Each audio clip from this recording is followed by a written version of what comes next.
കാണാവിള മഹാദേവ ക്ഷേത്രത്തിലെ എല്ലാമാണിവൻ. ഇവിടുത്തെ കാര്യങ്ങൾ കഴിഞ്ഞ ശേഷമേ ഇനി ഏത് മഹാക്ഷേത്രത്തിൽ വിളിച്ചാലും ഇവൻ പോവുകയുള്ളൂ.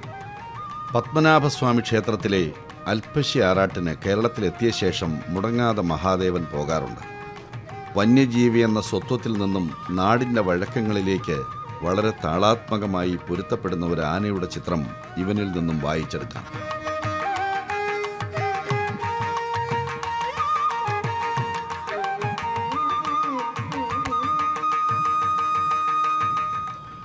കാടിൻ്റെ ഓർമ്മകളുടെ സഞ്ചയം ഇവനെ ഒട്ടും അലട്ടുന്നില്ല. അതുകൊണ്ടാണ് ഒരിക്കൽ കാലിൽ ചങ്ങലയൊന്നുമില്ലാതെ ഏകദേശം 4 കിലോമീറ്ററോളം ദൂരം ഇവൻ നടന്നത്. പാപ്പാൻ ഇവനെ വീട്ടിൽ നിർത്തിയ ശേഷം പൂഴിക്കുന്ന് എന്ന സ്ഥലം വരെ പോയതായിരുന്നു. പാപ്പാൻ അവിടെ എത്തി മണിക്കൂറുകൾ കഴിഞ്ഞതും പിന്നാലെ ഇവനും അവിടെ ചെന്നു. ഇത്രയും ദൂരം ഇവൻ ഒരിടവഴിയിൽ പോലും പിണങ്ങി നിൽക്കാതെയാണ് യാത്ര ചെയ്തത്. അത്രയ്ക്ക് ആഴത്തിലുള്ള ഒരു വൈകാരിക സംവേദനം ഇവന് സാധിച്ചിട്ടുണ്ടാകണം. അല്ലെങ്കിൽ കാട് പകർന്ന ജനിതക ഗുണമാകാം.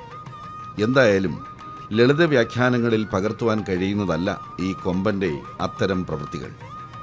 പ്രകൃതിയുമായി മനുഷ്യന് പുലർത്തുവാനാകാത്ത ഒരുതരം ഗാഠബന്ധം ആന മുതലായ വന്യജീവികൾക്കുണ്ട്. കൂട്ടാനകളോട് ഇണങ്ങുന്നതിലും പിണങ്ങുന്നതിലുമെല്ലാം ആ രാസവിദ്യയുണ്ട്.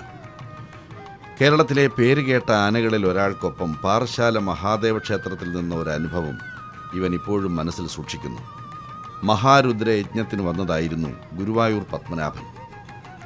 ഞാനും തരക്കേടില്ലാത്ത ഒരാന തന്നെ എന്ന മട്ടിലായിരുന്നു മഹാദേവൻ്റെ നിൽപ്പ്. അതൊരു പത്രവാർത്തയായി വന്നപ്പോൾ പലരും അത് പറയുകയും ചെയ്തു. കേരളത്തിൽ ഇപ്പോൾ നാട്ടാനകളുടെ എണ്ണം ഗണ്യമായി കുറയുന്നതായാണ് കണക്കുകൾ പറയുന്നത്. 20 കൊല്ലം മുമ്പ് 2000-ൽ പരം നാട്ടാനകൾ ഉണ്ടായിരുന്ന നമ്മുടെ നാട്ടിൽ ഇപ്പോഴത് 600-ൽ താഴെ മാത്രമാണ്.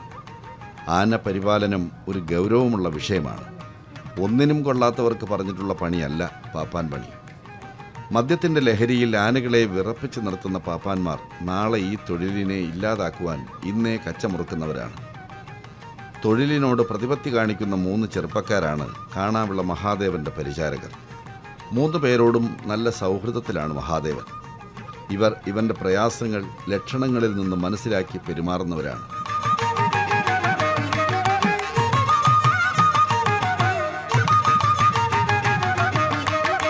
ഇതിൻ്റെ പ്രത്യേകതകൾ എന്തൊക്കെയാണ്? ഇതിൻ്റെ പ്രത്യേകത പൊതുവെ ശാന്തസ്വഭാവമാണ് ആനയ്ക്ക്. പ്രത്യേകത എന്ന് പറയുമ്പോഴത്തേക്ക് മറ്റ് ആനകളെ കാട്ടിയും എന്തുകൊണ്ടും പൊതുവെ ആളുകളുമായിട്ട് ഒരു ഇണങ്ങി ചെയ്തു. മറ്റുള്ളവരെ പോലെ ഈ ആളുകളുമായിട്ടുള്ള ഒരു പൊരുത്തക്കേടൊന്നുമില്ല. ശാന്ത സ്വഭാവിയാണ്, തീരെ ശാന്ത സ്വഭാവിയാണ്.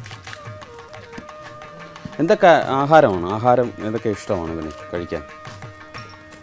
ഓല, പിന്നെ പനങ്കൈ, പിന്നെ ചോറ് വളരെ ഇഷ്ടമാണ് എനിക്ക്. ഇതൊക്കെയാണ് പൊതുവെ ഇഷ്ടപ്പെട്ടു. പിന്നെ പഴം.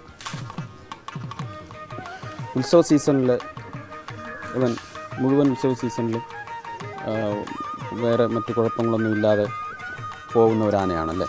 ആ, ഉത്സവത്തിന് പൂരത്തിന് പോകുമ്പോഴത്തേക്ക് വേറെ പ്രശ്നമൊന്നുമില്ല. എനിക്ക് എല്ലാ പൂരങ്ങളും എടുക്കാറുണ്ട്. ചട്ടം ഒക്കെ അനുസരിക്കുന്ന ഒരു ആനയാണ്. പാപ്പാന്മാരുടെ നല്ല കൂറുള്ളൊരു ആനയാണ്. പാപ്പാന്മാരുടെ ഇഷ്ടത്തിനും ഇഷ്ടത്തിൻ്റെ കാര്യം നടന്നു പോകുന്നത്.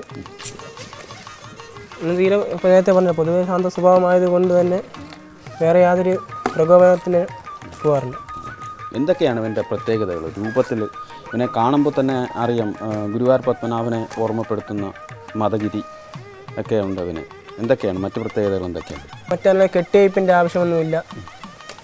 പാപ്പാന്മാർക്ക് അല്ലാതെ തന്നെ ആനയെ ഇടാമെന്നുള്ളതാണ് ഇതിൻ്റെ മറ്റൊരു പ്രത്യേകത. അധികം തല്ല് മേടിക്കാറില്ല.